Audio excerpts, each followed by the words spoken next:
হের বাপ যদি আমার বাপ হয়, আমার মা কি হের মা ছিল না? কই আমার মার বিপদের সময় তো হের আমি পাশে পাই নাই।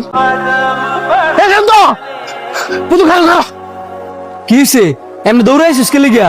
অন্তরের বাবার তো অনেক খারাপ অবস্থা, হাসপাতাল ভর্তি। তোরে কোন সময় তো অন্তরে ফোন দিতেছে, আমি ফোন দিতেছি, ফোন তুলস না করে। মোবাইল সাইলেন্ট ছিল, খেয়াল করি নাই। তাড়াতাড়ি বাইক স্টার্ট দে, হাসপাতাল যেতে হইব। তুই যা, আমার একটা জরুরি কাজ আছে। আরে বাবা, এটা তুই কি কস? অন্তরের বাবা মানে আমগো বাবা, আর আমগো বাবা যদি হাসপাতালে ভর্তি থাকে, এতে বড় জরুরি কাজ আর কি হইতে পারে? অন্তরের বাপ তোর বাপ হইতে পারে, আমার না। মানে মানেটা নাকি কিছু না, তোর যাও, তুই যাচ্ছে। বন্ধু, সব সময় রাগ মানায় না, এটা তোর বোঝা উচিত। তোরও তো বোঝা উচিত। হের বাপ যদি আমার বাপ হয়, আমার মা কি হের মা ছিল না? কই আমার মার বিপদের সময় তো হের আমি পাশে পাই নাই। ঠিক আছে বন্ধু, তোর যাওয়ার লাগতো না, আমি গেলাম।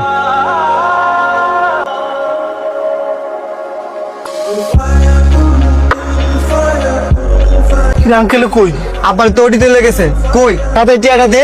ম্যানেজ করতে পারিনি। কি কস? শান্তর কাছে কি টিয়া চাস নাই? টিয়া কেমনে সামু? তুই কি চাওয়ার মতন কোনো মুখ রাখছস? হ্যাঁ, মায়ের সঙ্গে হাসপাতাল ছিল, আমার লগে খারে থেকে তোরা ফোনের পর ফোন দিছে 50,000 টিয়া লেখা। তোর কাছে টিয়া থা সত্ত্বেও তুই দেশ নাই, তো হ্যাঁ আজকে কে লেগে দিত? এত চিন্তা করিস না সে, তুই বহ, আমি দেখতেছি কি করা যায়।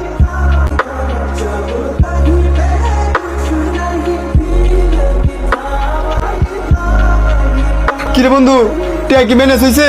না রে, ম্যানেজ হয় নাই। আলহামদুলিল্লাহ, আপনার বাবার অপারেশন সাকসেসফুল।